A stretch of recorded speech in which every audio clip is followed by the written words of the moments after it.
ఈ బిల్డింగ్ కూడా మొత్తం ఫుల్ ఫ్లెడ్జ్డ్గా ఈ రోజు నుంచే ఇది ప్రారంభించామని చెప్పేసి కూడా ఈ సందర్భంగా తెలియజేస్తున్నాం. అనకాపల్లి జిల్లా చోడవరం గోవాడ షుగర్ ఫ్యాక్టరీ సమస్యల పరిష్కారానికి కార్మికులు, రైతులు, అఖిల పక్షాలు చేపట్టిన నిరసన దీక్షలు సోమవారంతో 11వ రోజుకు చేరాయి.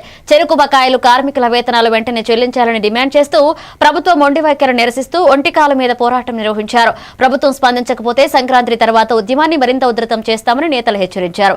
గోవాడ ఫ్యాక్టరీపై రాష్ట్ర ప్రభుత్వం నిర్లక్ష్యం వీడి వెంటనే నిధులు మంజూరు చేసి క్రషింగ్ ప్రారంభించాలని రైతు, కార్మిక సంఘాలు డిమాండ్ చేశాయి. నిలబెట్టుకోవాలి.